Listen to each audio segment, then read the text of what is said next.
Join us for the Iron Man Empowerment Podcast, where we discuss matters close to the heart. This and every Saturday at 8 a.m. until 9:30 a.m. Mountain Standard Time, 10 a.m. to 11:30 a.m. Eastern Standard Time, right here on HGG Radio. I am your host, Dr. Lincoln Bryan, alongside your co-host, Pastor Clive Atkinson, Bishop Hopeton Morris, and Elder Edmund Muir. The Iron Man Empowerment Podcast. We're not just talk, we're informative.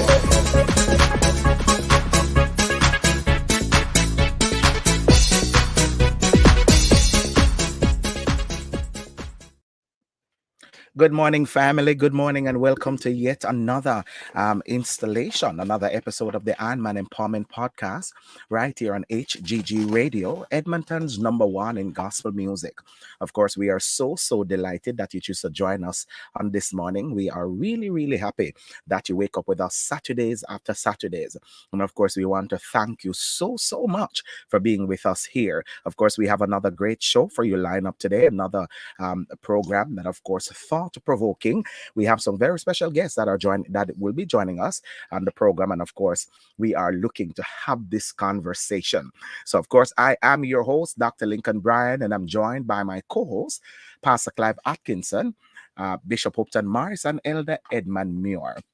We want to thank you so much for being here with us, and of course, today together we'll be exploring profound topic that affect us all, unlocking the resilient adult, healing and empowering the inner child. Today we will dive into ways in which our childhood experiences shape us, and how by confronting and healing our inner wounds, we can tap into the deep wellspring of strength, courage, and resilience. Through our guests' inspiring stories, expertise, and guidance, we'll discover how to acknowledge, embrace, and transform our inner child, unlocking a more empowered, compassionate, and purpose-driven adult. So let's dive in, and we'll start this journey together, where I want to greet my co-host. Good morning, Pastor Clive, Elder Muir. Good morning. How are we doing today? Bless you. Good morning. I'm doing good. Elder Muir, bless you, sir.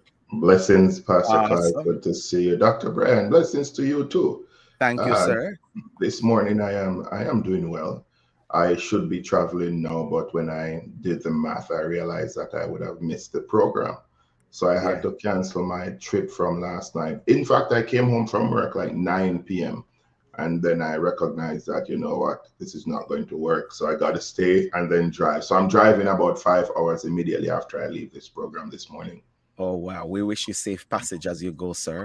And I'm so glad that you're here with us. And this morning, we'll give you an opportunity to greet our guests or that are joining us, our listeners, rather, that are joining us from near and far. So go ahead. You know, we're truly privileged to have our listeners on. And I want to say to you that it is good that you're here with us just to be a part of this discussion. And truly, we are blessed to have you. And thank you for coming on. God bless you and good morning, wherever you are. It may be good afternoon or good night. God bless you all. God bless you. That's right. Pastor Clive. Yes, sir. Blessing to everyone. Thank you for joining us right here on the Iron Man Empowerment Podcast every Saturday morning. Some of the names are starting to get familiar. Yes, they are here on a Saturday. On a Saturday morning. So I want you to invite a friend and a loved one. Make it, the Saturday morning ritual where you come with your coffee or your tea, your breakfast. Right. Just sit down and we just, I was rushing because I squeezed a little bit more out of the sleep. You take as much as you can get. I wake up at my regular time at 5:30 from a devotion, and I realized something really happened to me last night. Like my wife, she didn't have the bed spread as yet. So I said, I'm tired. So I lie down in the guest room, and I wake up in the middle of the morning in the guest room, and I was so orientated. I'm like, where am I? I thought I was disorientated. Yes. Couldn't Yes, figure sir. out where you are. I But we're couldn't glad figure. that you're here, that you're up and running, even with your tea. I'm usually having my tea or coffee beside me. So that's all right. We get up with Yeah. our tea and our coffee each morning. Let me say good morning to our listeners, Kathleen and Joseph. Thank you so much for joining us this morning on the program. Also, Jacqueline Brown. Good morning. Jacqueline Brown said, praise Jesus, Dr. Bryan and the HGG family. Happy Saturday. We say happy Saturday to you as well, Lady Jacqueline Brown and Chosen. Said, bless you. We're missing one of our co-hosts. Well, he's here. Our co-host Bishop Upton Morris. Amen. He is in. Greetings to you, Bishop. Greetings and salutation to you, sir. Greetings, greetings. God bless you. God bless you. Greetings, Pastor Clive. Greetings, Elder Muir. God bless you. Awesome, awesome. Good morning to you, son and Bowen, over there in Florida. Good mornings as well to my Auntie Jem in New York, listening every Saturday morning. Thank you so much. My Aunt Mabel Hemmings, my family come through on a Saturday morning. They love the show down there in Florida. Good morning, Auntie. Shereen Carter, we see you, Shereen. Good morning. It is yet another day, and the Lord has blessed us. Emery Smith down there in Antigua. So our folks from Antigua, Grand Cayman, the States, Jamaica, Canada, all over that is joining us. Elder Goldberg says good morning to us. And of course, we greet you as well, sir. We want to welcome our very special guest that will be joining us. We have a very important program. Last week, we have started to have the conversation, and it was really, really powerful. And this week, we are coming back for part two. The listeners have anticipate part two. They've been talking about it last week. We have been getting so many feedback about this discussion, and we want to thank you truly for joining in and for requesting that we have a part two of this program. So you have asked, and we're delivering as usual. And so this week we have joining us back again. He joined us last week, Anjo Mark. Anjo Mark is joining us. Anjo Mark Jones, welcome again to the show, Anjo. And as well, thank you so much for being here. And of course, Anjo began his professional journey as a senior accountant at KPMG. And we know Andrew's also a alumnus of a Manning's school, and where I also earned his bachelor's degree in finance from UTech and MBA from University of Wales. He loved his family, a devoted husband for nearly 10 years, a proud father of two, a football enthusiast. And of course, he loved Manchester United and Brazil. And of course, Anjo work, of course, with we'll call it underprivileged or at-risk youth, we'll say. And so we want to thank you again for joining us again, Anjo, on the Ironman Empowerment Podcast. We have our second guest, Miss Dion Francis, that will be joining us. And of course, Dion is a native of Kingston, Jamaica. She's passionate about change. She's a change agent, a life transition expert who is dedicated to helping individuals reclaim their natural abilities and reach their full potential. She's the founder and CEO of Blueprint Pathfinders Inc., Canada's leading life transition, balance, and change management coaching expert. She has developed coaching programs and courses that serve clients from over 36 countries. And of course, in 2016, she created BPI's first two signature program, Gifted for Success and the Professional Immigrant Coaching Program. And of course, she has done so much: a certified master personal and professional development coach, life transition speaker. She's passionate about life and empowerment and is fueled by her belief that her identity discovery is the key to building confident individual, unlocking visionaries and trailblazers. And so, of course, hence establishing a nation. We're so grateful to have with us Dion Francis. Please welcome her to the Ironman Empowerment Podcast. So welcome, welcome, welcome. Yes, I think we just lost Miss Francis Yeah. there. Just Yeah, lost her. no problem. We want her, she will be joining us yet another time. To our friends in the United Kingdom, I see you, and we say good morning to you, to our UK massive. Yes, thank you so much for joining in. Bishop, talk to us. How you doing? Give you an opportunity to greet the listeners. Oh, I'm doing great. I'm doing great. I'm in vacation modes. Vacation start basically today for the next 2 weeks. Wonderful. So I'm doing good. And it was a rainy weekend. Well, rainy Friday. It's not too bad today. So everything is good on this side. I greet all the listeners. God bless you all. Thank you for tuning in. And they're going to be a wonderful and powerful discussion today. Just remember to like and to share. And thank you for Hmm. coming on again. God bless you. Absolutely, absolutely. Last week we have a powerful, powerful discussion. Last week we talked about the resilient adult, but we dealt with the inner child. Yeah, we dealt with the inner child last week, and I mean, it is so much gems, so much takeaway from that program, Bishop. We deal with as we talk about the inner child and the things that the inner child and the child within us have dealt with and go through, and we are unpacking how that inner child can develop into that resilient adult, that empowering, that resilient adult that will not only empower themselves but empower a whole generation. Of course, we have folks that work in the field, and especially those who deal with children or youth that are at risk. And so we have a powerful, powerful discussion, and I believe we'll continue to have that conversation on this morning as I set it up. Our guests will be, I think they're just having some technical challenges and will be with us in a little while. So as we deal with it, the inner child within us holds the key to understanding our deepest fears, desires, and motivation. Yet for many of us, that inner child has been wounded, silenced, or hidden away.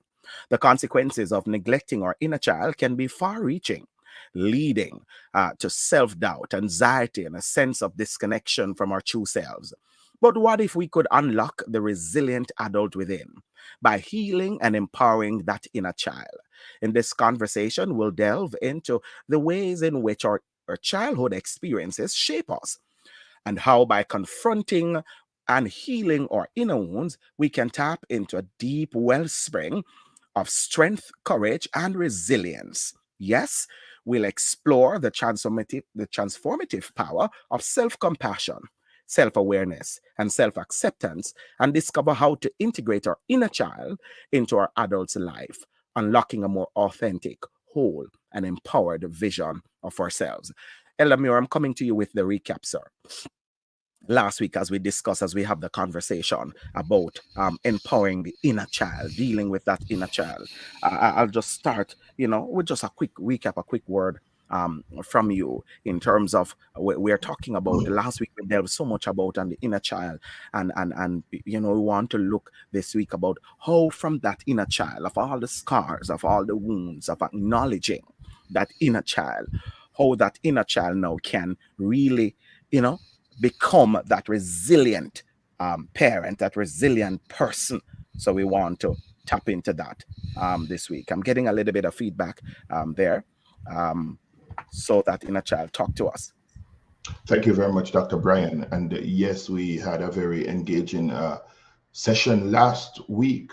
And of course, as we looked at it, there's something that I want to say and it is that for a child to reach the place that they should to bring that resilience out, that child has to heal. And this healing process, there's no time limit on it. It depends on the child, the environment, and the resources available to that child. I also want to say that after healing, then comes the empowerment. And that Mm, is the awesomeness of what we're talking about. We just don't want to see a child being healed, but we want to see that empowering aspect coming out, so then that child can tap into that which they were born with, in order to be trailblazers in society, or individuals that makes a difference. And of course, we will have our challenges.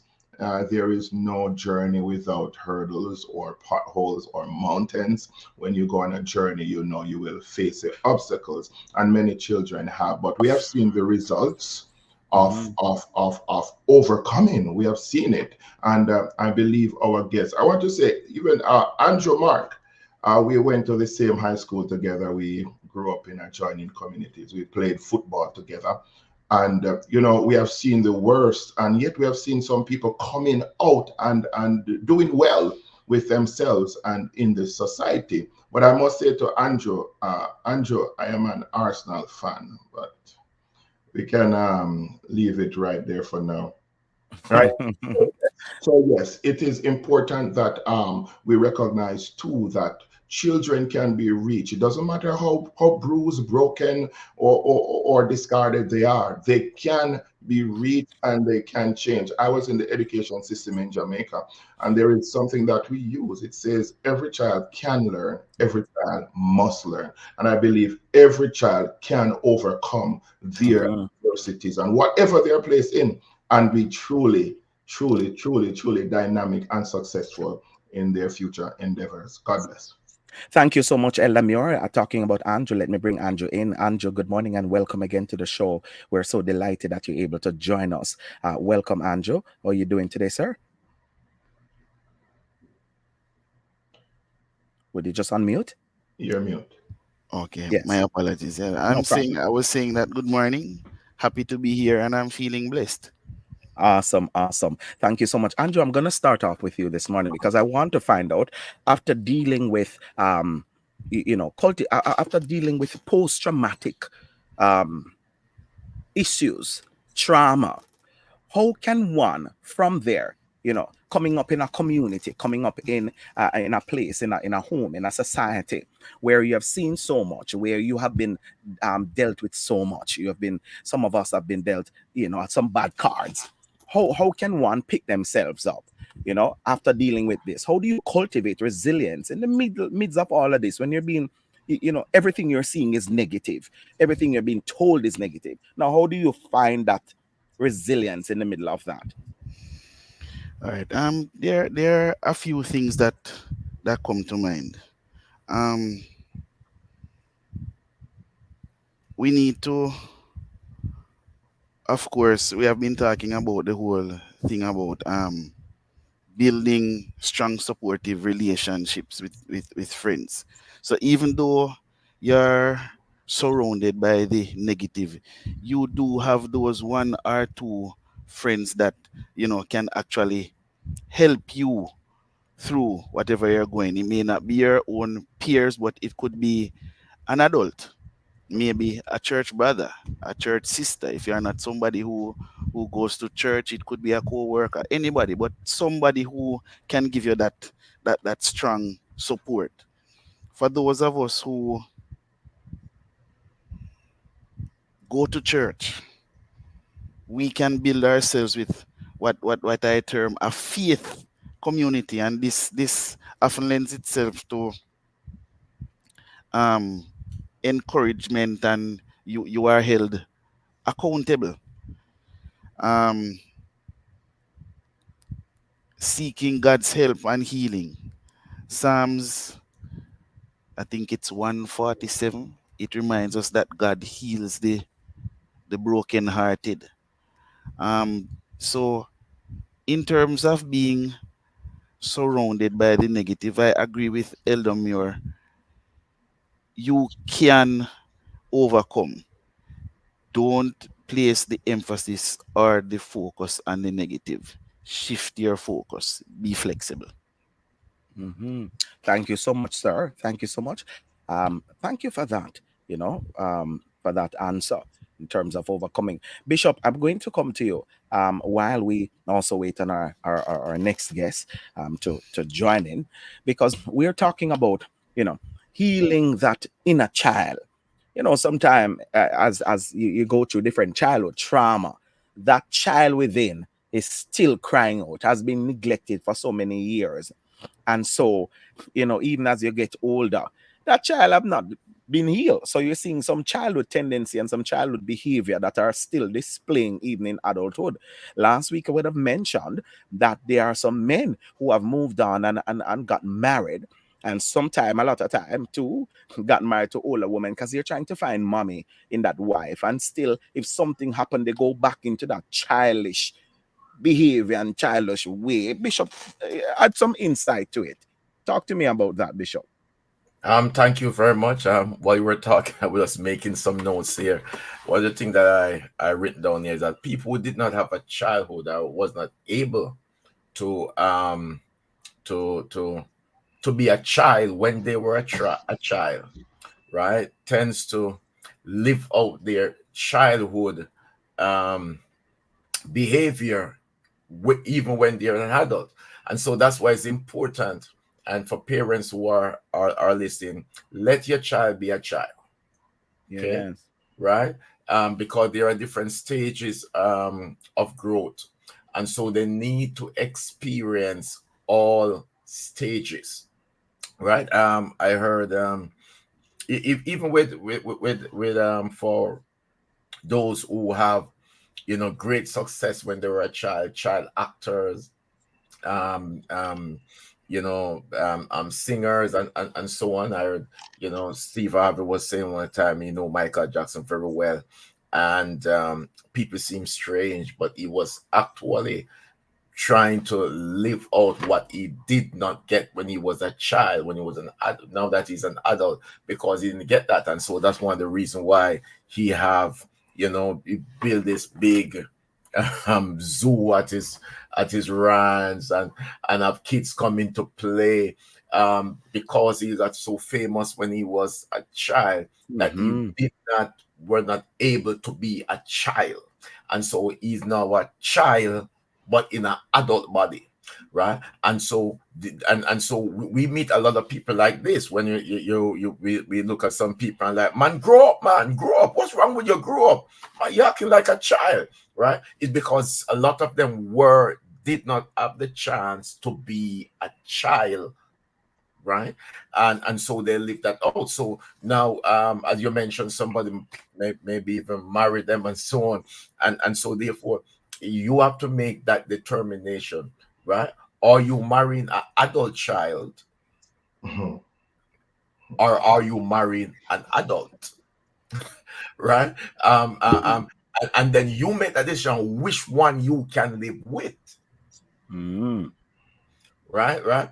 And so before you say I do, those are some of the things that you have to make sure that you identify in that person, right? Otherwise you are going to have issues. They will make joke out of everything. They will all kind all kind of stuff can happen, right? And it will throw you off. It will embarrass you, and so on.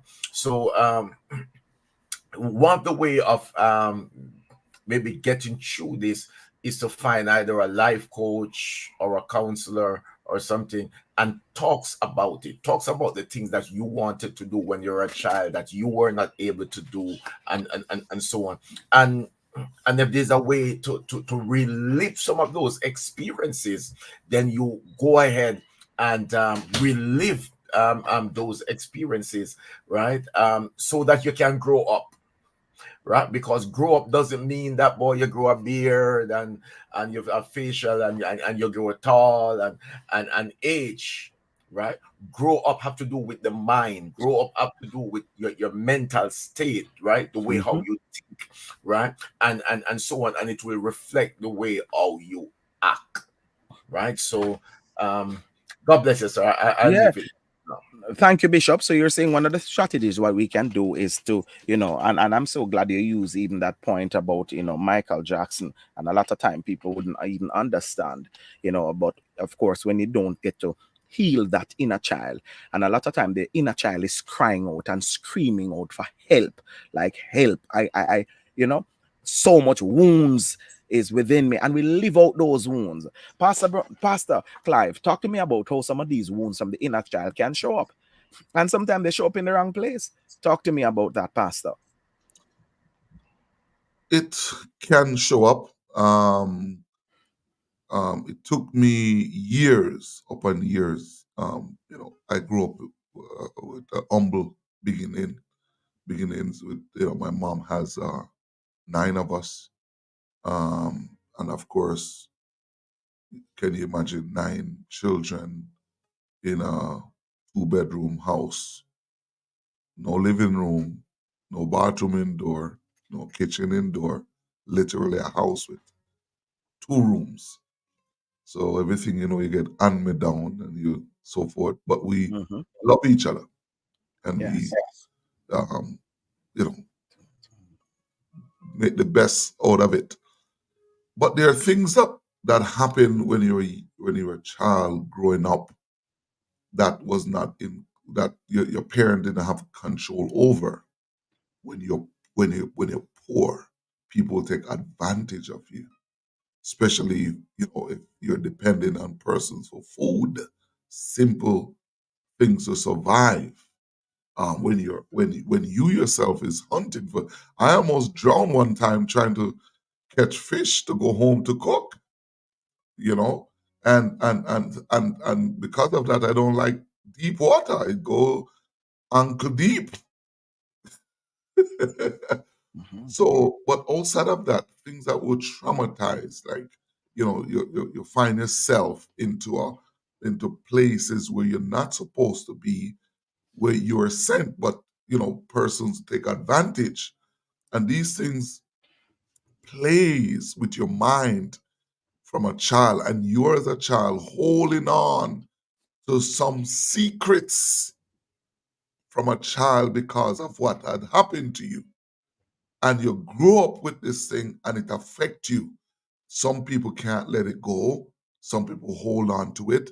And I was talking a few weeks ago that even at church we have to be careful how we put our hands on people, because they were probably touched certain way as a child, molested as a child, and now they grow up into adulthood and they don't want to be touched, and they don't want you to touch them. And we have to be careful, even at church, where person come and you just feel more or less everybody who come want you to touch them. Persons were molested as a child, and it affect their adulthood. They affect their who they are, and struggle. Some make the decision of not getting married. Some, when they do get married, it take them a long time to adjust. You know, and so that inner child at times will come out, and when it comes out, I'm telling you, it's because of a flashback. And when these flashback, how do you deal with these flashback? It it really take time and take God to really help an individual with these flashback. Because around 20 something years ago, I dealt with a flashback. And while I was dealing with this flashback, I was just in tears. A big man, have at the time three children, and I'm there doing a flashback, and tears was just coming.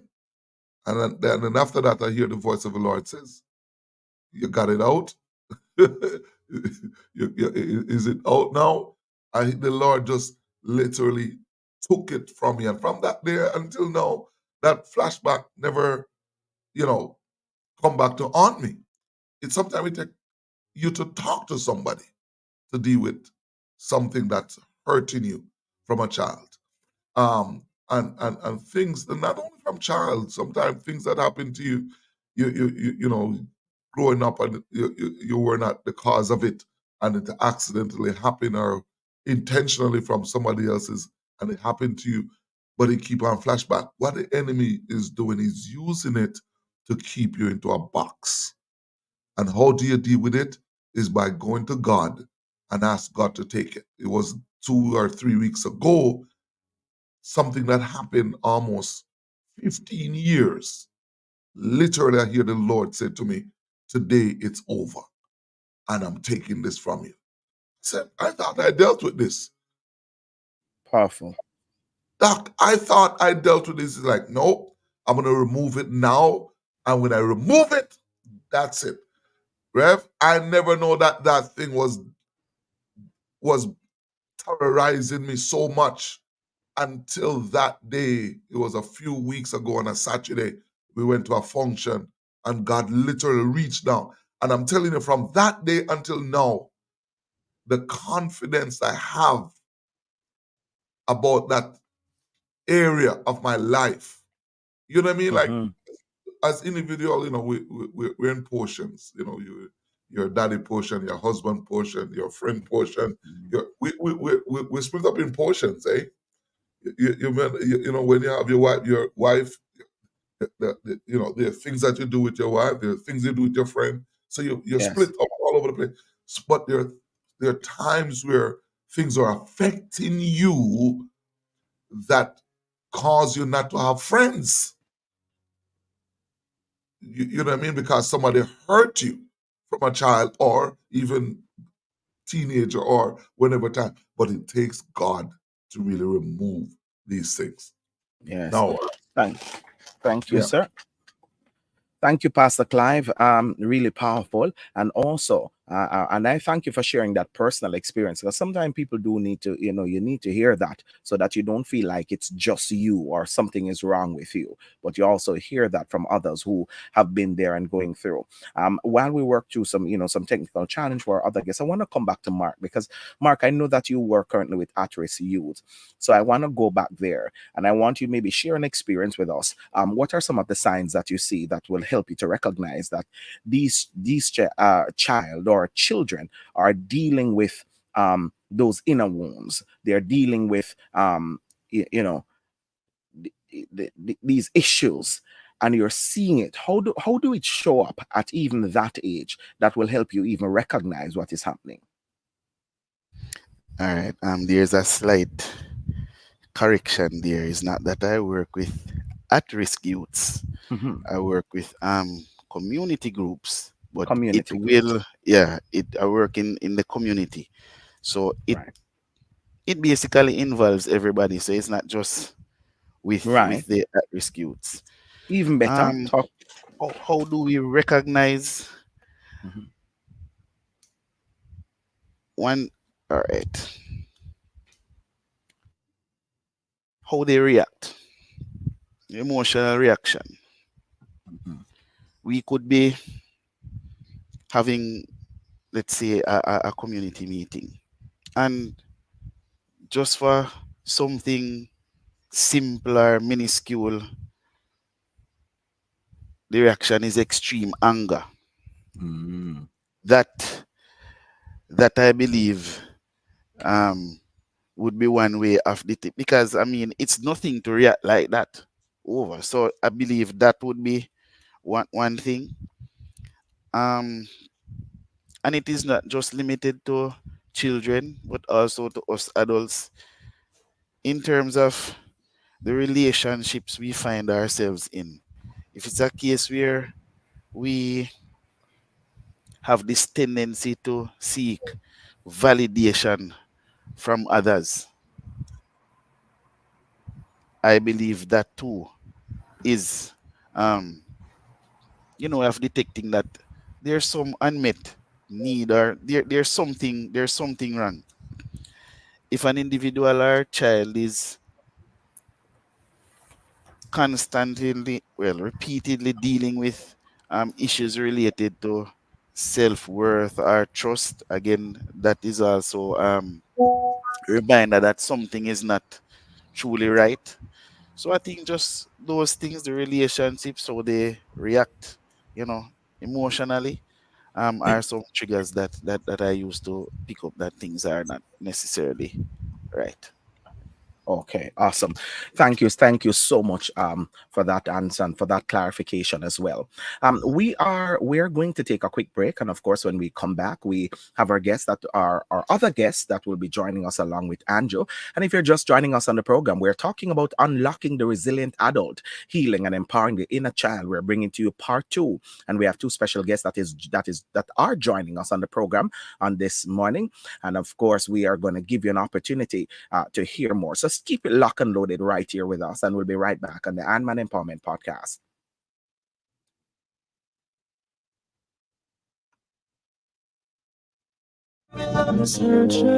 You know, when I first came to Canada 20 something years ago, all I want was Jamaican food, Jamaican food, Jamaican food.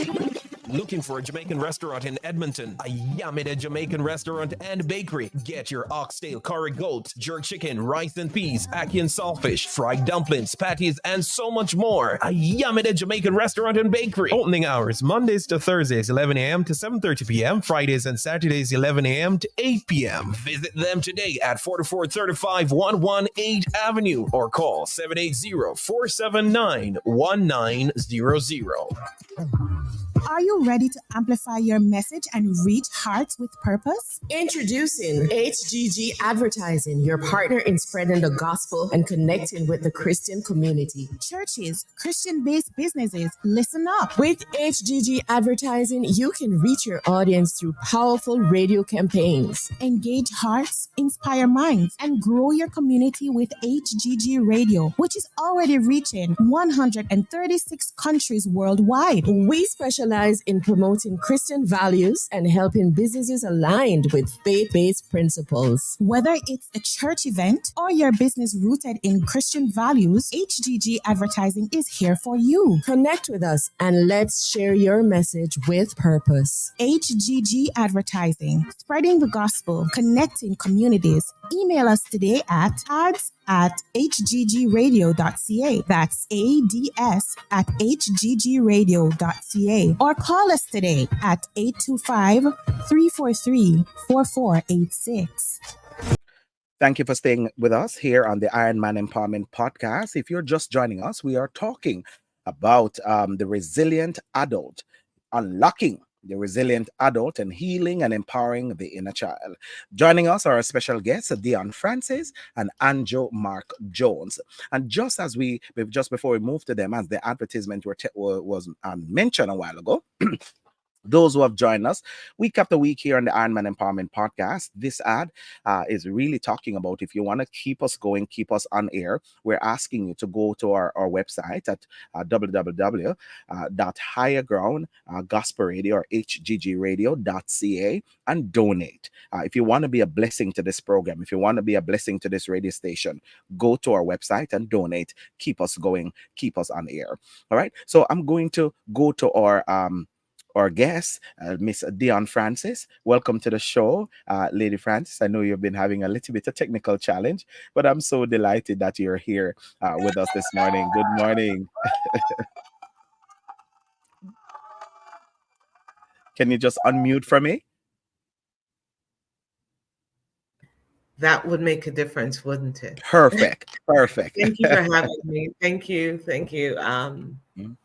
Pleasure being here, and looking forward to seeing how we can truly reveal the whole empowerment and the resilience that is really on the inside of us. So looking Awesome. forward to Awesome. this session. Awesome. I am so happy that you're here with us. And I'm going to, and while you're here with us, I'm going to come directly to you because we've been talking last week and we are looking into part 2 about healing that inner child. And so from there, we can talk about unlocking, that resilient adult within us. But before we even unlock, and we talk for a bit last week on the inner child, and want to move over a little into the resilient adult. But I want to, of course, you're just joining us, so I want to go to that inner child. How can we then reparent, re-nurture our inner child to promote that healing and growth? I'll come to you there. Okay. And thank you again for having me here. The first thing is awareness. Many of us are not aware of the inner child. Most of us never, ever, most of society, we have never acknowledged the inner child. The inner child is so new to us, and therefore most of us, we're trying to work from what I call the breached foundation, where we were broken from, where we got lost. But the reality is that the inner child is really your I am. It's that foundational. I love the way how last week Natalie explained the psychological aspect to the inner child. However, there's a spiritual aspect.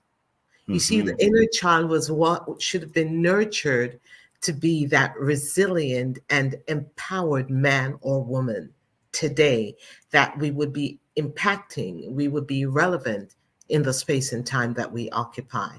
So think about doing an equation and you take a few figures out or the process out. There's no way you're going to solve that problem. There's no way you're going to get the correct answer. Without the inner child, it's being repaired. It's impossible for us to truly live the God plan life, to truly live that empowered life. We can have an okay life, a good life, but not the life that was meant to impact the space and time that we, the authority that we were given, we can actually use, share to establish order and structure in our lives and in our environment. So the inner child is the spiritual aspect of the inner child. Think about the egg that was incubated and needed to have been nurtured, preserved, and kept in order to truly walk as the empowered adult that we truly are. And it's there, it's in Mm-hmm. each and every one of us. It's just dormant. Mm. How can we activate that within us? Awareness is the first thing. Yes. You and I, we all have to be, every person on this panel, we have to become aware that there was a point in life where we believed, as pure as a child, as innocently as a child, our views were one of hope. We really didn't have the corrosions of life then. The inner child has an innocence and therefore a visibility that most adults are lacking today Mm. because it was damaged. It's almost like your eyesight was damaged, but it's repairable. Mm. So the awareness is the first thing. And one of the first, I have classes, I coach professionals, and one of the things we do before we look at the job and the profession and the titles and the all the accolades that you have, I have something that I call unveiling. And basically you peel like an onion right back to the point of your childhood, the point Mm. of your innocence, a point when you thought of inventions that for the time and the period that you were born in, you weren't necessarily relevant. But today you are a relevant force in Mm. today's time and space. I tell everyone that I speak with, bear in mind when you were born, you were not born for the period of your mother and your father and your grandmother. It was for you to be nurtured, that you would be the authority that you were meant to be in the space and time as a man or woman. I was not relevant to change, to bring change as an infant, a child, Mm-hmm. Mm-hmm. but I was there to be nurtured. And when you really think about it, the awareness of the inner child, we can pull so much from it. Children have a way of, we have to be very careful when we see it, or when we as parents, when we actually observe this in a child, sometimes it can be misconstrued as rebellion. Mm-hmm. But it's a child that is so absolutely sure of the possibilities for the future, for something that will happen tomorrow. And their tomorrow, they're not thinking their tomorrow is when they're an adult. They're thinking it's now. Children do not really think about, we ask them the question, when you grow up. Mm-hmm. But a child does not initiate that conversation. A child initiates what they think is possible. Mm-hmm. They don't connect it to time. They don't connect it to the fact that I'm a child. I am too young. We teach them that you're too young. We teach them when you're an adult. We tell them that you are not functional.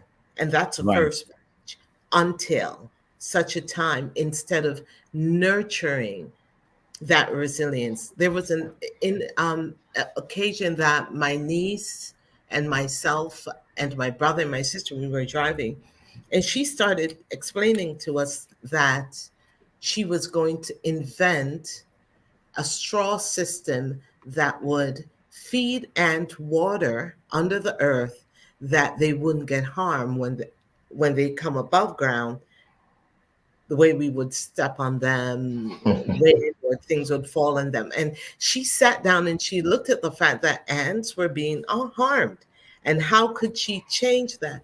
And my brother was saying, I don't think that's going to work. And she said, yes. And she started explaining the technical process. And we sat there and I was listening to this child and I thought, hmm, interesting. Is it possible that there's a day that such an invention will be here? And she was adamant that it would work. It's not for us to tell these children it can't work because that's a part of the visionary in us. Now, you think about the time in your life when you had a dream that was out of place from Mm. where you were in. It's not that the dream wasn't possible, the dream wasn't for now, no different from Joseph. Joseph's dream was not for his now that he was in, it was for Mm-hmm. the future. So even our environment quite often cannot relate to it, cannot connect to it because it's just so far fetched. Mm-hmm. This is powerful stuff. So you're saying then a lot of time with our inner child, and I'll come to you, but a lot of time with our inner child, we can unintentionally, unconsciously plant that seed of wounds Just what within. innocent, and it's an innocent conversation, but right there, I have just shut down any capacity to dream. And I can relate to it because Mm-hmm. when I was 5 years old, I'm the eighth of eight children. And when I was 5 years old, all my siblings were out of the house and they all went off to school. So I had no one to play with. My mom put me in a basic school half day. We call it kindergarten here. And Mm-hmm. it was interesting because every day for 1 year, I would come home, change my uniform, climb on the veranda ledge, and I would walk back and forth and I would say two words for hours. You can, you can, you can. But what I saw was a grown woman speaking to a sea of people who were laying on the ground. And whenever she spoke and told them they could, they can, they would rise up and they would walk. They would Mm. disperse. They would Wow. become vibrant and alive. That's what I saw as a child. At age 6, I went to school, elementary school.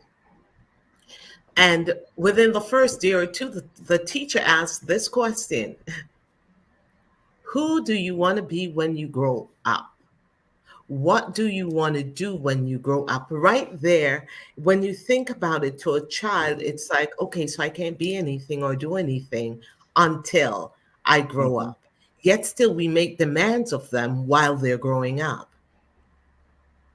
So here you are, here I was in class, and I was eager to tell them who I wanted to be, what I wanted to do. And what I realized, everyone wanted to be something that someone else wanted to be like, Mm-hmm. but I didn't. And for the first time in my life, I realized I did not have a name or a title for what I wanted to do when I grow up, who I wanted to be. Everyone else wanted to be a doctor, a teacher, a policeman, a fireman. Everyone knew and could, and when they said it, everyone understood. And I realized I did not have a title for the You Can lady. I could not explain what the You Can lady did. Mm-hmm. I remember feeling terrified. And even in that respect, I think about the fact now as an adult, all through the year of doing it, I never felt uncomfortable being the You Can lady. I wanted to be that lady. I believed I was that woman telling the world, telling the sea of people, you can. To make it quickly, put it in a nutshell, I sat down hoping that Mrs. Jackson would never see me. Guess what? I stood out like a sore thumb. She saw me. And what she did, I remember her saying, Frances, sternly, I guess because I sat down, who do you want to be when you grow up? What do you want to do, girl? And I remember standing out, terrified. I could hear my heart beating in my head. I was so afraid. And I said, I want to save the world. Wow. I opened my mouth, and it was never a thought. I'd never, ever thought about it before. And she said, You can't. And the class laughed, Mm. and they laughed. And I remember sitting down. I said, You're right. It's stupid.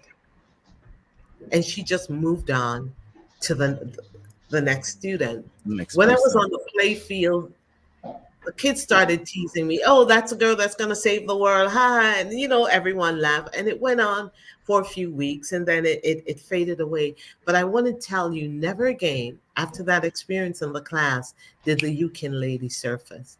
Never again I Mm. thought about her. Never again I spoke about her. Never again talk about a kill of a dream. Hmm. So Very, I very can painful. relate to that. I don't think Mrs. Jackson was a bad woman. She wasn't. Actually, I liked my grade one teacher. She was looking for someone or an answer that was relevant to her time. Hmm. She was not looking for the visionaries sitting there before her, the trailblazers, the future thought leaders. Hmm. She was looking for relevance to the time and space that she occupied. As parents, that's something we have to be careful about. Yes. Children is not for our time, it's for us to nurture them for their season. And Yeah. in ourselves, understand this is my time. What is my true identity that I've always wanted to be, that is so outlandish, so different from my now? That's Yeah. okay. Be that unique, distinctive person, because I tell you, you have that person has a place. That person already has a predestined history. You can't, that person doesn't have to make history. Like Christ, you just have to fulfill it. Yes. But outside of that, we will always be struggling to be somebody, make history, be important. That 5-year-old girl, I tell everyone, she lives today. 39 years later, the Yukon lady surfaced when I wrote a monologue about myself. It took me 39 years later to connect to my true purpose. Today, the 5-year-old girl lives as a woman, and her message is you can, you can, you can. You can. I think your story really encapsulate from that wounded child into this resilient person, woman. It's so powerful. Stay right there with us. I want to bring Andrew Mark in for his comment, and then I'm going to go to the panel. I'm sure they have burning questions for you.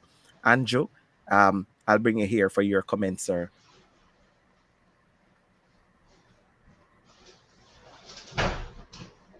Unmute Yeah. for us, Andrew.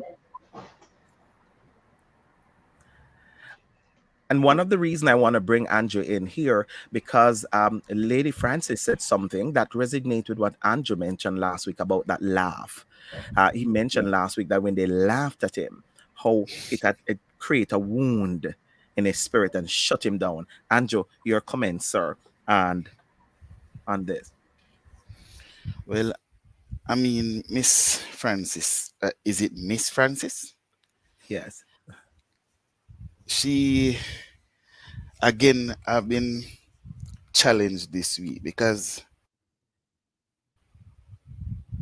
that simple question that we ask children, I didn't really look at it in such a way, and it makes me now I need to now rethink how I approach, you know, my own children because I didn't know with just a simple thing I could devastate a life. So I mean, you have taught me something this morning, and I really really need to look into how I'm parenting.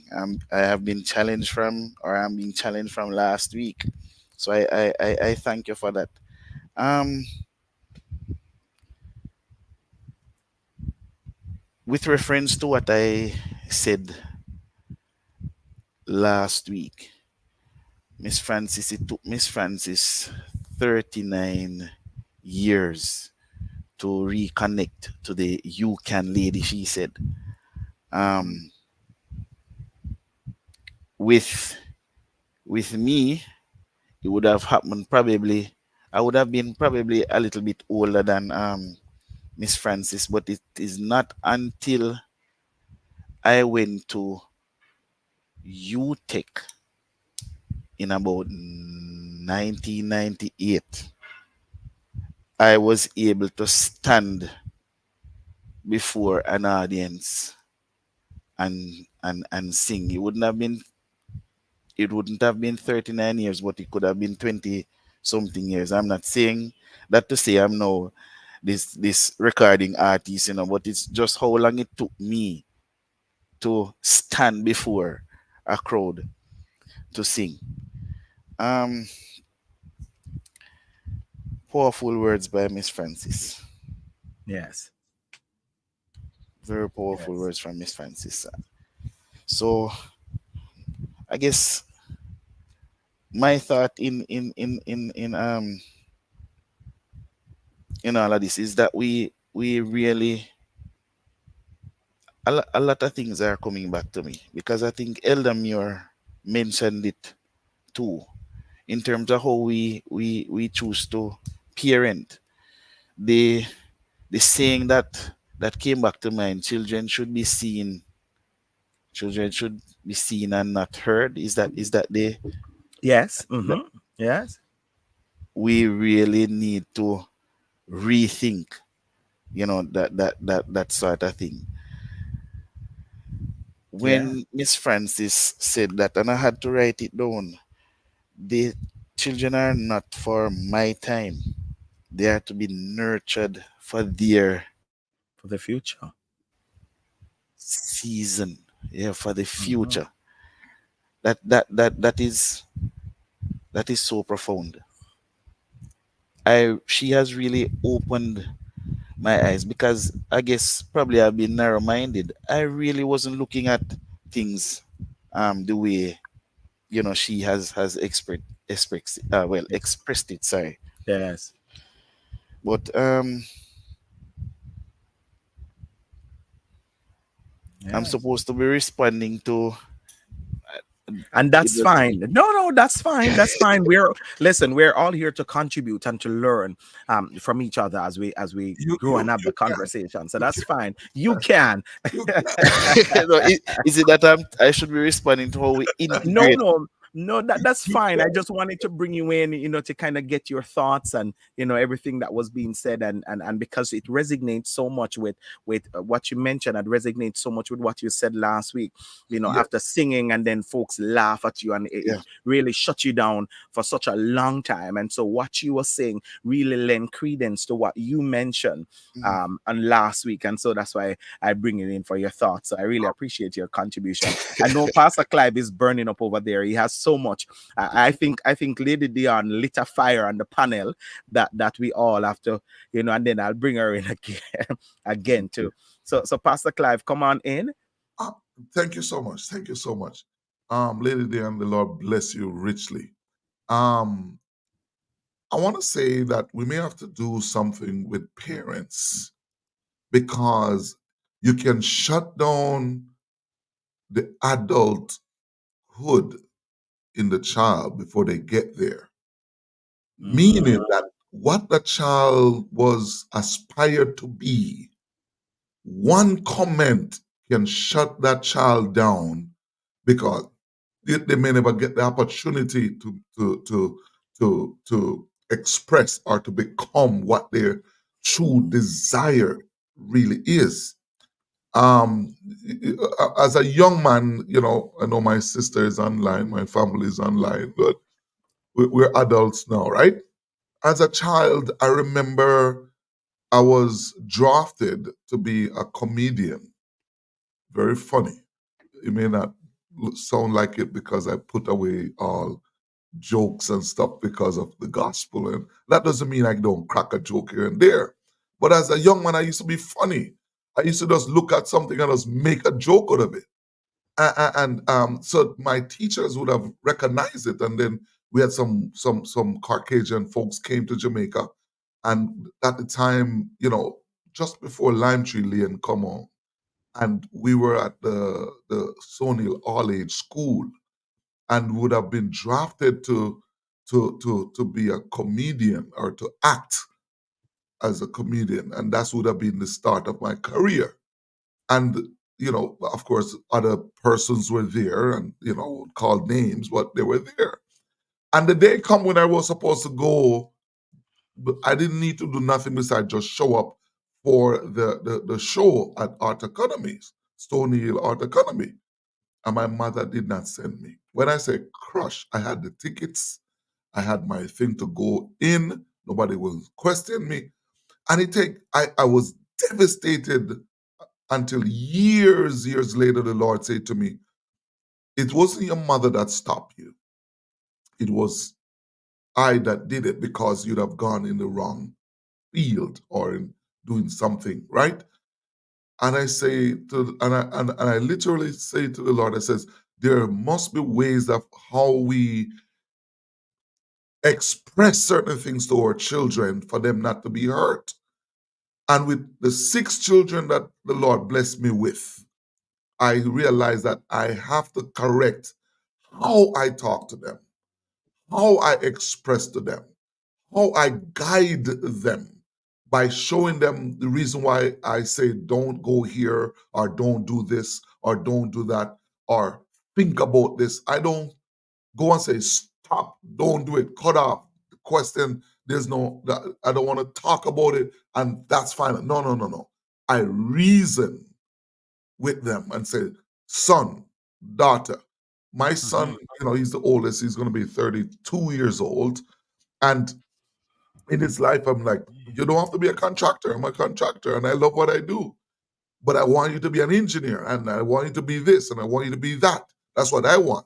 But I'm not going to force you not to, to go and do what you don't want to do.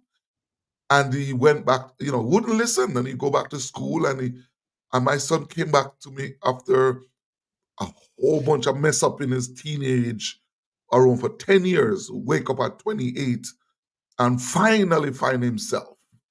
And says, Dad, everything that you taught me, what not to do and how to do, and this, I went to college or went to school, and they were teaching me the same thing. I said, you should have paid me instead of paying them. But I say that to say this, that we have to be able to learn to guide our children, how to instruct them, steer them for the future, whether they're your children or not your children. Our job as persons who are older or person who's looking to us for advice is Yes. to be able to help them. somebody. It could be a younger or an older, because somebody may need to, they're struggling with that inner child and how to come out of it. And you have to be able to use life experience. And you may never go through nothing, but you have to be able to can point them to somebody to say, hey, go talk to this person, because some adults are trapped in a child's mindset, and they can't get. How do you get them out of that childish mindset? So I say all of that to say this, is that I learned from I was a child, and when I grow up, I realize there's certain things I will not do to my children that affected me as a child, and not because I went through it, they have to go through it. Because I feel the pain, they have to, the tough love. And yes, we do tough love, but in different ways, right? Right. And you have to be able to help your children to see life from a different handle, perspective, how you help them shape their future and to be able to pull. What do you say to a young man that is struggling with with rape? What do you and it's not from he's a young man, and from ladies that was older than. What do you say to a young man? And he grew up to be an adult, and feeling as if that, I don't want to do this. It's a lot. So we have to therefore put ourselves into people's shoes and also help each other. The Bible says, when you come together, pray one for another that they might be healed. That means Yes. is that your job is to pray for the person next to you so that their healing will come. Your healing will come by you praying for that person. Your deliverance will come by just praying for that person. And one day, trust me, the person will get it. It will snap out of it. That's They right. will feel whole again. They will start to say, my God, it took me 30 years to come out of it.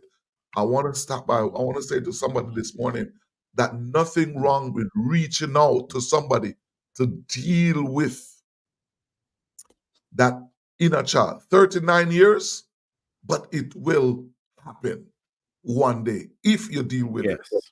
If you Thank you so much, Rev. Thank you so much, Rev. I want to bring in Elder Muir and then Bishop, and so we want to, go right. We have about 20 minutes, so we want to give them a say. Elder Muir, and then Thank we you want to go very back to much, Dr. questions. Bryan. I really wanted to come in. I wanna speak to Lady Dion. And of course, Pastor Clive, I am happy God did not allow you to go down that comedian pathway. Look what the Lord has done. Look what he won't he do it? Won't he do it? That's right. That's right. So, Lady Dion, you were mentioning some things having to do with nurturing. And Pastor Clive also mentioned bringing them out of that mindset that they're in. So I want to ask you this question. How do we create a safe and nurturing environment for our children to process their emotions? Or can I say it this way? Uh, how can we help children develop emotional regulating skills? And that will help to manage their feelings.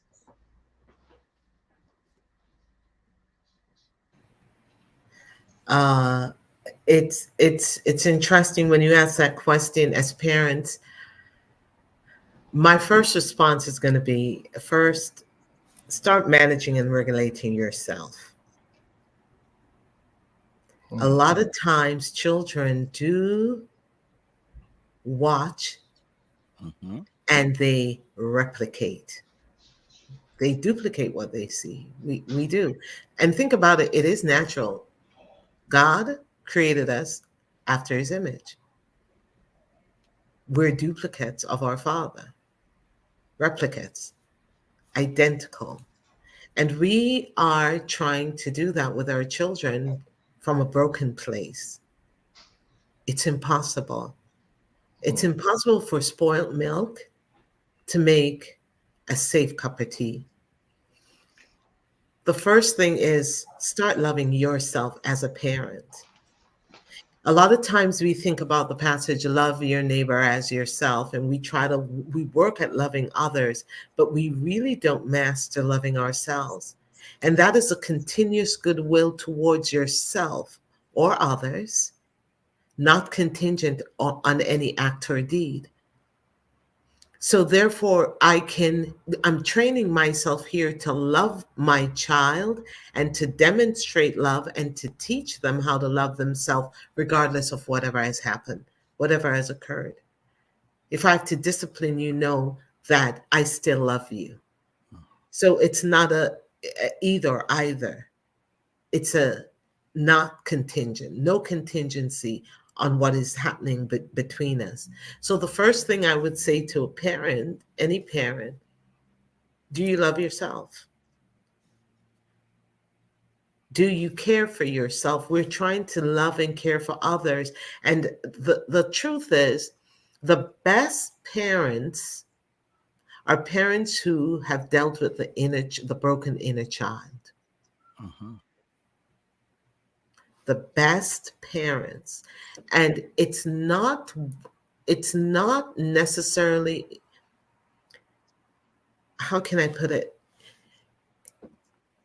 We have to deal with the inner child in ourselves and in our children, yes, but it's more difficult for me to really bring balance to someone else's life when mine is imbalance.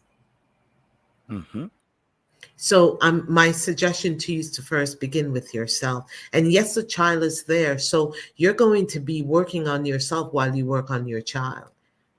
It's not like a single person who can download and spending time with God. For me, my transition, I thank God for my family, the ministry that I'm a part of.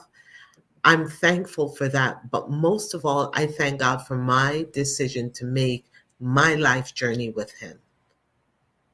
And as believers, that's something you have to really take into consideration. If when you ask God to take all of me and to expose what needs to be exposed and heal me where I need to be healed, it's not an easy journey. It's literally a death to self as you Mm. know it. And many times the world that we live in tells us as adults, as parents, as authority figures, we must always be strong. We must always be projecting that power image. Get real. When you're being stripped, there's absolutely no power image. In the sight of God, where He's weak, you're going to be where you're strong. Where you're weak, He's going to be strong. Yes. And it's about relinquishing that facade of strength. Parents, you're strong, not because I said so, but because you were designed so. Your children are not the oops, as society talk about, oh, you weren't planned for. You did not come into this world, none of us here, through a back door. We did not sneak in. We are not illegal immigrants to the earth. We Mm-hmm. were predestined, and therefore there's a legacy set aside for us. Therefore, there's a history set in place for us to fulfill, and therefore there is a life that is relevant that the rest of the world is waiting for. And you realize a puzzle. The more we come into our true self, start loving ourselves. It starts with love. Yes. You are better. You're a better father when you learn how to be a better love to yourself. Powerful. And let me, or you have a follow up question, or we'll go to Bishop. You're muted, sir. Okay, I'm saying let's go to Bishop because I know the time is far spent. I have a number of questions, but let's go to Bishop. No problem. Bishop, we're coming to you, sir. Okay, thank you very much. Um, and it's something similar to what the question that Elder Moore asked. And you know, how do you then talk to the future or the vision that's in a child? Um, you know, for example, you mentioned your teacher, I think it was Miss Francis was the name. Um, Jackson. Miss Jackson. Jackson. Okay, thank you. Right. You know, what are what could she have said to you at that particular time that would have empowered you instead of shut you down? She could have had dialogue, a conversation. She could have asked me, what does, how are you going to save the world? Mm-hmm. Conversation. Yeah. Yeah. What would that look Conversation. like? And our children need it. And for a lot of parents, we don't have that with our children. Yeah, I think, Lady Dion, that maybe what she did is that she associated your response with maybe the cartoons that kids would normally watch. So she just went over that, right? Without having a conversation or a follow-up to it, right? So she was then thinking that you were in this world when that's not the time for it, right? So I'm just assuming, I'm just saying, right? Funny you put it that way. It's interesting you put it that way because a lot of times we just think our children are speaking silly things. It's a Mhm. cartoon. You're right. Animated. It's some form of animation, imagination, and we just throw it out the window. But the Yeah. reality is that I'm living who I am today more so than I did for most of my life. And when you think about it, Joseph lived who he was and was impacting. He fulfilled his purpose because he stayed the course. And there are times I think, what is it that made me different? And I do ask God this question. I think a lot, I ponder a lot. And Natalie last week talked about spending time with yourself. Spend Self, time with yes. yourself and God and self-reflect and see yourself for the best that you are, the worst that you are, the needs that you have, everything. Do not be ashamed of you in your quiet time, because if you are ashamed, come on now, Help us you'll to never come Answer that. out. You'll never Hmm. come out of the closet. So now And you're talking about spiritual practices, which is good. Sorry to break in like that. Go ahead. it's essential. They're pillars that every human being in life, they're pillars that structures our life, and spirituality is one of them.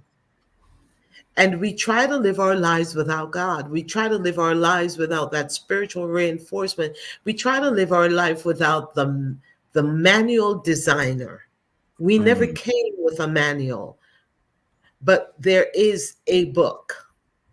Yeah. I spend time, and my identity is, for me, it's aligned with who God says I am. That when I hear the negative stuff now, or I have the days when I'm not successful, or I might have a slip or a setback, or just feeling unsuccessful, guess what?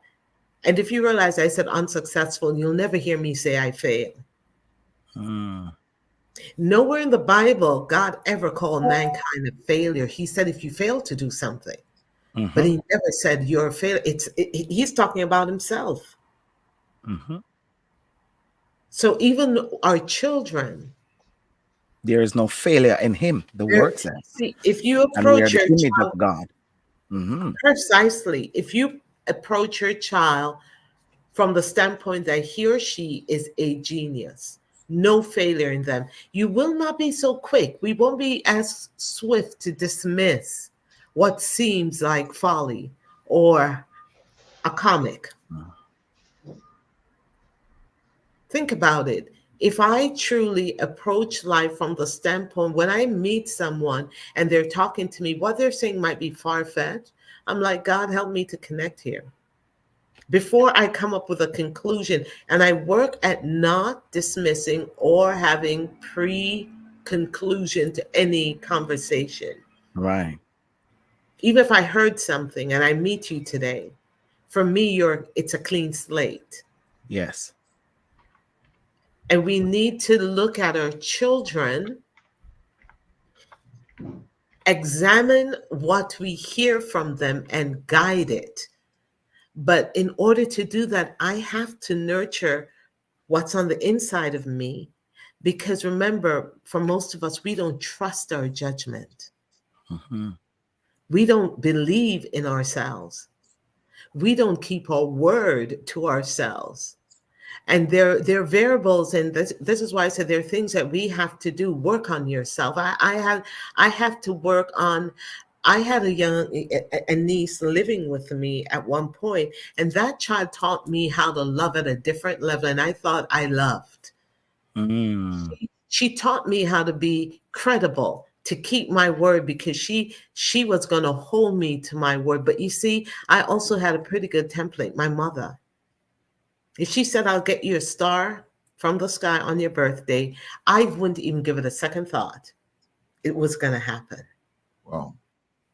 Sometimes I say, I don't know if my mom ever lied to me. There are demonstrations that until this day, our relationship, when we talk, we have an honest relationship. This teenager and I, we'll sit down and talk, because I'm Auntie Dion who doesn't lie. I'm anti Dion. And I realized at one point I was like, suppose I can't measure up to this.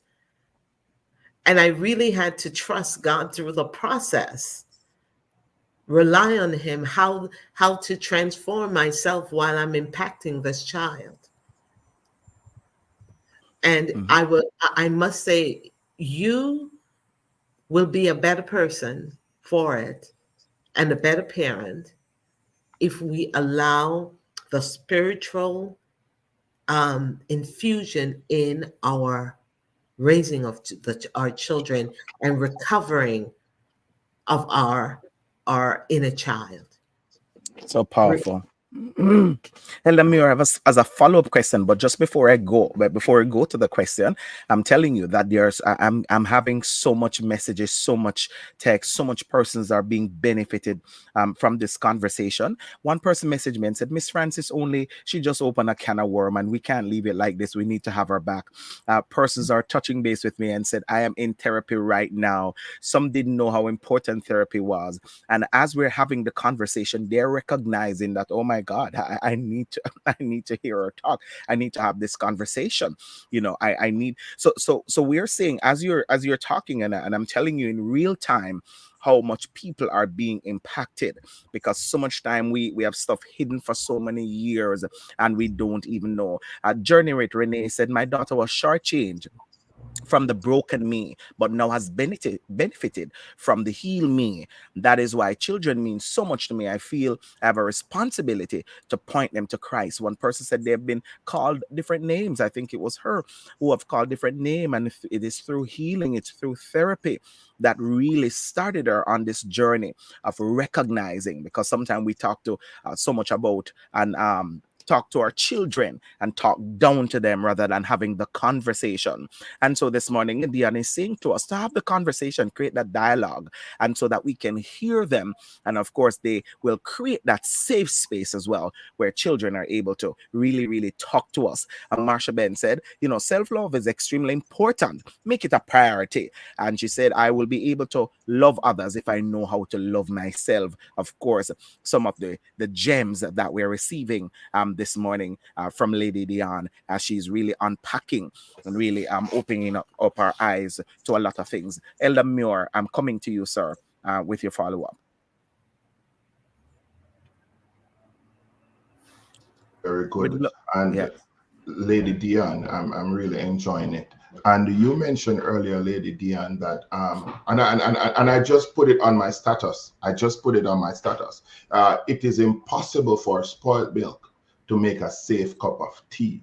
You said that in reference to working on ourselves or Mhm. transforming oneself, right? So I want to ask you, what are some key strengths or qualities that adults possess, and how can we help to build upon these strengths? Because you might have the strength, but because it was bruised and battered when you were young, it's just not Mhm. coming out. So, what are some key strengths that we can work on to see this resilient adult coming forth? Thanks. That's a very valid question. Thanks for asking that, because I actually made a list while I was sitting here. um, and I was just making a note. And one of the first thing is self awareness. Mm. Take time and start examining yourself. And don't examine yourself from the scope of negativity. Ask God to just touch your heart. Sit down and make the decision that I want to see me and I'm going to love who I see, regardless of whatever is exposed. Whatever I did yesterday, last night, a minute ago, a year ago, I'm going to love me. Love is such a powerful tool, and it gives you a sense, it's really a safety blanket. It bans any wound, it comforts any soul. So the first step I would say is to discover, who am I? One of the first thing my class does is define themselves. Anyone, any class, whether a group or individually, I am. And it cannot be based on anything that you have acquired externally, the degrees, the masters, the titles. Your I, that's not who you are. That's what you've acquired based on the breached life that you have. And I'm not saying you wouldn't be a pastor, an elder, an astronaut, a teacher, an image curator. That's not what I'm saying. I'm saying there are things that are getting in the way from you being the best at what you do. So loving yourself would be discovering who I am. So this is where you take the awareness test for 1 week. And this is something I'm going to suggest you try. For 1 week, document how you speak, document, notice what you're noticing. Is your mind positive or is it in a negative place? Is it in a condemning place or does it build up? Notice what you're noticing. Identify the way you speak, the way you think, the desires that you have, because a lot of times we're planning life and we're not connected to our desires or destination.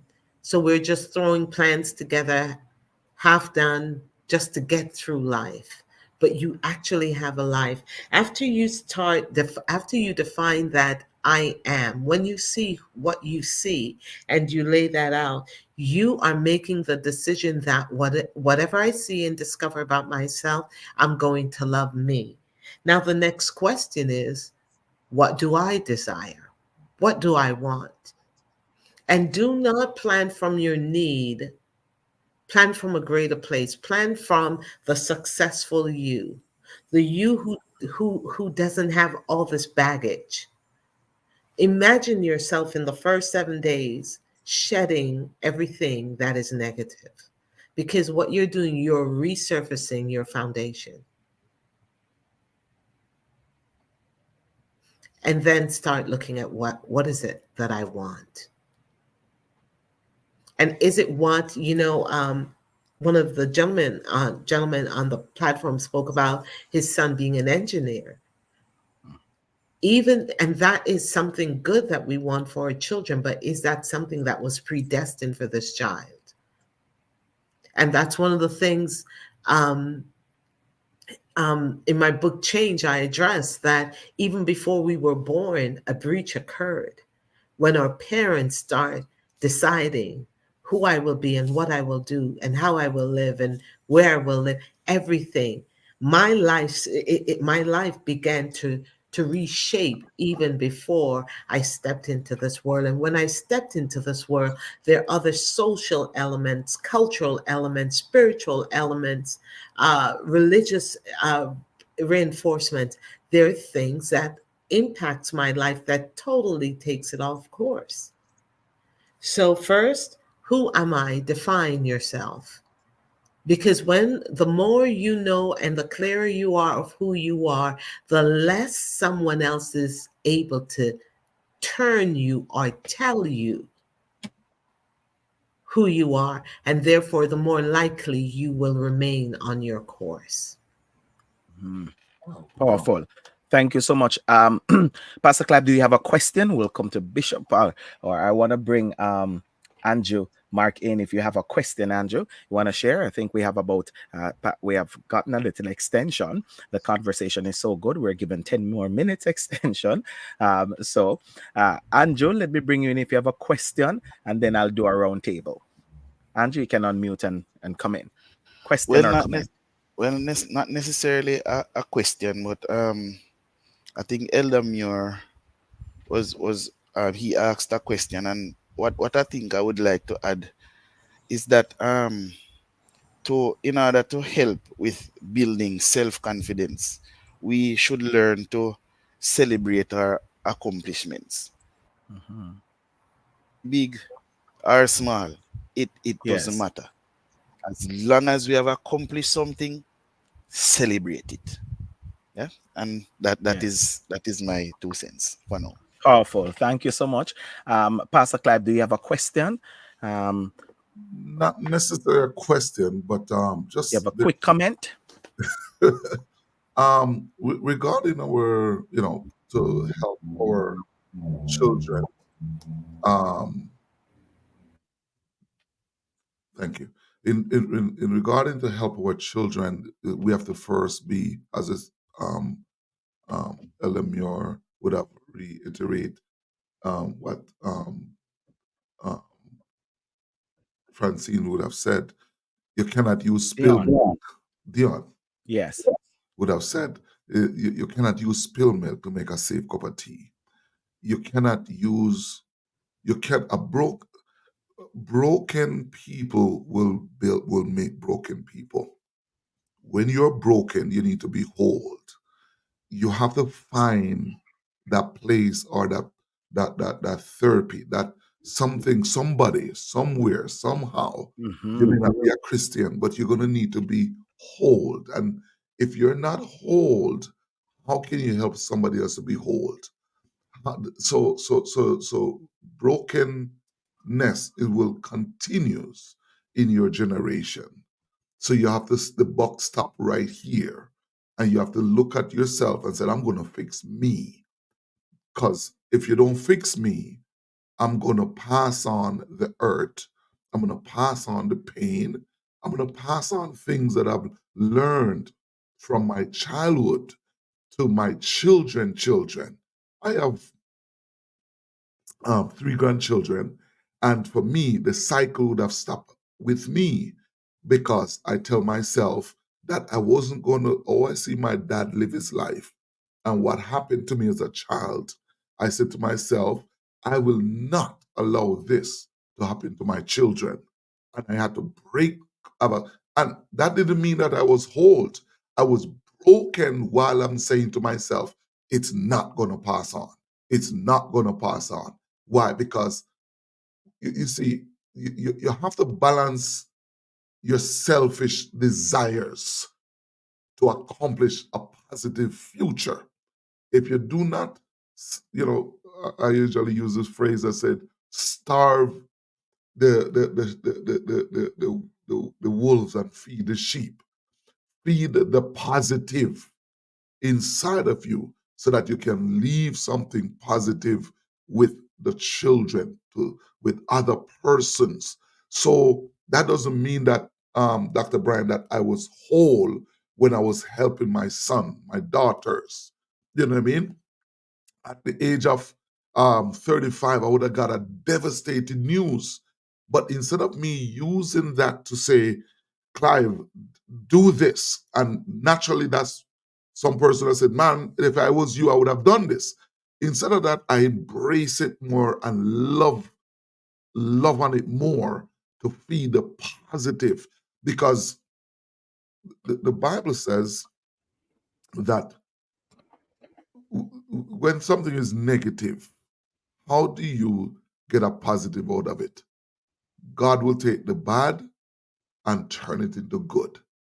How do you take your life from a child and become an adult? And the more you know how to feed the positive out of a negative, out of what you have been through, you start to see yourself now start to grow and start to be healed, start to be matured, start to say, you know what, I'm getting over this. I am Yes. over this. And the pain is no more. The pain is getting less. And you find yourself in a more secure and more favorable place in your life. And there's so much to talk about with this topic, Yes. Bryan. I'm telling Time you, wouldn't allow us. trust me. Time wouldn't allow us. Thank you so much, sir. Bishop, I'll bring you in for a final thought or question here. Yes, sir. I don't have a thought. I don't have a question. I feel like I'm in a classroom and I'm just taking notes. I have 330 words here already that's I've written down. Willing to, and I hope you don't mind, I will be sharing some of these thoughts that I get and giving credit here. Um, but you mentioned that you do have a book. I'm not certain if you can put some of that information out there so we can look into that and get that info. I don't know if you did it last week. I wasn't here, but if you where we can get that book and so on to purchase. The book, okay, let me clarify. The book is actually coming out for the end of the year. It's an upcoming book. It's called Change: The Lies We Tell Ourselves and the Stories We Believe. And basically, it's about when we change the narrative of what we say, the what we believe, and the stories that we've received about ourselves, the transition process begins. But it first starts with that decision that, as one of the panelists pointed out, it stops with me. It stops with me. Uh, Mhm. for me, being where I am today, I got up one day and I said, you know what, there's more to life, and what I'm living stops here. A Mhm. decision is the first step in the transition, the renewing of, whether mentally or the renewing of our physical life. It's a decision. And we see that in the very first book, Genesis. God had a thought and he made a decision. Mm. And the decision has brought us all where we are today. And that's it. And if you Powerful. look at it, so it's really the book. I will definitely forward you the link and everything when it's released. No, Um, we'll do one thing better. When the book is going to be released, we're going to invite you right here to launch it, right here on HGG Radio. You'll come back right here. We'll talk about the book. We'll look, we'll get it. Thank We you. right here on your podcast will be your first. We'll buy the book. We'll be the first ones to buy the book. That's And right. from the book, we're going to have a conversation. We'll launch it right here for our listeners. So you have that commitment for us right here on HEG Radio. Great. So this Thank is you. your place where you're launching the book. All right. So you have that for us. We want to also give you an opportunity to tell our listeners where can they find you? Where can they book you? Where do you do your I know you're busy. You have a company and everything going. Tell us where we can find you. We give you an opportunity to plug that. Well, my company is Blueprint Pathfinders Inc. And you can find me at pretty much Dion K at Blueprint Pathfinders Inc. And you just drop me a line and I'll definitely respond to you. Blueprint also is on Facebook. You can find me on Facebook, and you can find me also on Instagram. So I tend to respond quite quickly to my emails. So I would I would recommend that you reach out to me, and that's DEIONK at Blueprint Pathfinders Inc.com. And Powerful.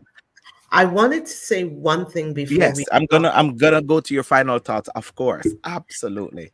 the gentleman that brought out the celebrating your win, celebrating your success. I want to encourage each and every person, celebrate your efforts. Remember, Mm, we're coming from a place of negative, where the efforts meant has we were never taught to give value to what we bring to the table. And for me to feel that I have something of value in the first place that is even worth sharing, there were a lot of misses that went on before I came on this platform. There were a lot of moments, unsuccessful moments, that had to become lessons for me. I celebrate those today. Yeah, I celebrate my misses. I celebrate the miss, because in the midst is the lesson, and it becomes light unto my path, the what not to do. So I'm thankful that I even now have the understanding not to be judgmental or condemning to myself when I miss the mark, but it's to say, Dion, where did you miss this? The next thing, the effort, our efforts were counted from as nothing throughout our lives. For so many people, what they mhm. do, no one says thank you, greatly appreciated, great job, nothing. Let it start with you. It stops here and it starts here. I will celebrate me. I will tell me, you know what, great effort. Tomorrow, let's shift things a bit that we can get the results that we're working towards. And of course, celebrate the success, celebrate it, Powerful. celebrate them all. Powerful. We're really really grateful that you're able to join us, and we're hoping that you can join us again. I'll leave it with I Elder love Muir. Elder Muir would love to have her. I mean, when I tell you that my phone is blowing up, chats are blowing up, folks would love to have you back. Now I can even set it on fire. If you love to have Miss Dion back on this program, type it in the chat right here, right now. Tell us what you think right here, right now. And I'm telling you, it's going to blow up. Folks already telling me. So we're so grateful. And we're looking forward to having you back here on this program from near and Thank far, from Grand Cayman, from Antigua, from here in Canada, as down in Montego Bay, Jamaica, to Moran Point, to, oh my Lord, the UK. I see you over there in Manchester. I see you, my friends in London. I mean, so much people are listening and they're loving it and they're messaging. And we want to thank you so very much for coming through. And thank you. we're looking forward to having you back in the program. See, already? Bishop is already saying it. We want you back. See, Trisha is saying yes. Folks want you back. Marsha Ben, yes. You gotta come through. Marsha Ben said, I love her teaching and her thoughts, and of course, it is really a blessing to us. So we're looking forward to continue this conversation. In fact, we're going to shift gear, and there's a thought that is coming to mind, and we'll talk to you off air with regards to that. So thank you to all our listeners. Thank you to everyone who tune in here on the Thank Iron you. Man Empowerment Podcast. We want to say a very special thank you to our guests, Andrew Mark and Miss Diane Francis. Thank you so much for coming through and for gracing us with your presence and with your thought and your wisdom. We are truly, truly grateful. Thank you all for joining us on this powerful journey of self discovery and transformation. Today, our guests share their remarkable story and expertise, guiding us through the process of unlocking the resilient adult within. We've explored the ways on which our inner child shape us and how healing and empowering our inner child can lead to a more authentic, compassionate, and purpose driven life.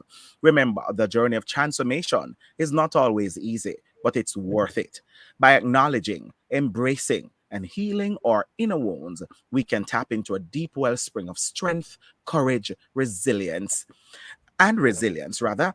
Take the lesson and insight from today's conversation and apply them to your own life. You have the power to unlock your full potential and become the resilient adult that you're meant to be. On behalf of the entire production crew, we invite you to join us next week on the Iron Man Empowerment Podcast, where we continue to explore the depth of human potential and transformative power of resilience. Don't forget to subscribe to our channel on YouTube. Go to Facebook, like us on Facebook.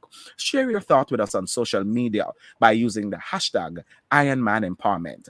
Until then, keep pushing and remember to empower yourself and others along your way and along the journey.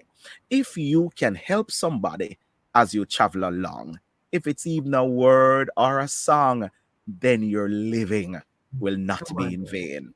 Thank you so much for joining us as we bring the curtain down and we make way for Auntie Renee and the kids block at the top of the hour. Thank you, and God bless you. Take care. Thank you.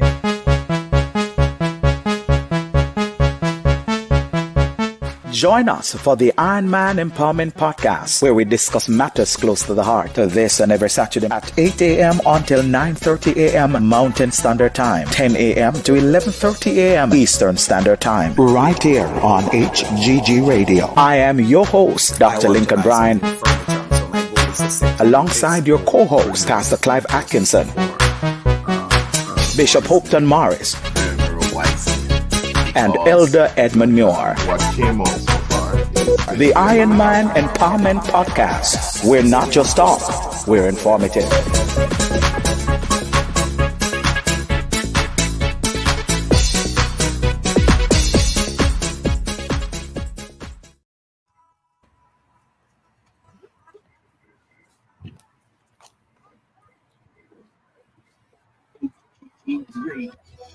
HGG Radio.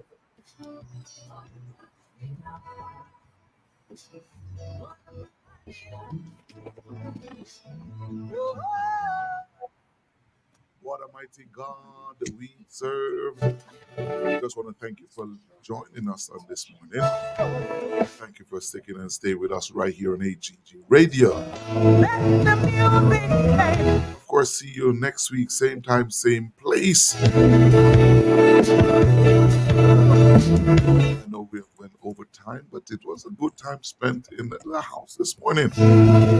Coming up at 10 a.m. sharp, join the Saturday Up with Auntie Renee with the Kids Block. This is where I pull things down on YouTube and Facebook on this morning. And of course, if you have not yet downloaded the app, you can go ahead and do so you can listen to us. And that's, of course, HGG Radio. God bless you and have a wonderful weekend.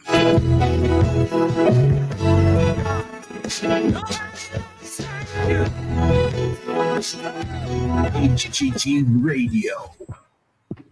Are you ready to amplify your message and reach hearts with purpose? Introducing HGG Advertising, your partner in spreading the gospel and connecting with the Christian community. Churches, Christian-based businesses, listen up. With HGG Advertising, you can reach your audience through powerful radio campaigns. Engage hearts, inspire minds, and grow your community with HGG Radio, which is already reaching 136 countries worldwide. We specialize in promoting Christian values and helping businesses aligned with faith-based principles. Whether it's a church event or your business rooted in Christian values, HGG Advertising is here for you. Connect with us and let's share your message with purpose. HGG Advertising, spreading the gospel, connecting communities. Email us today at ads@hggradio.ca. That's ads@hggradio.ca. Or call us today at 825-343-4486.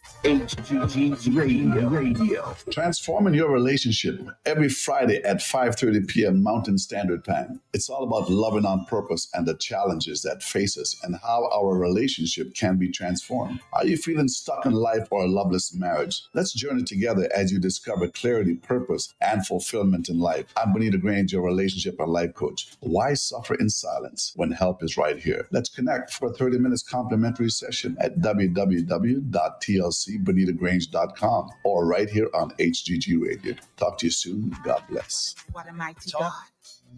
In the middle of the storm, I hear the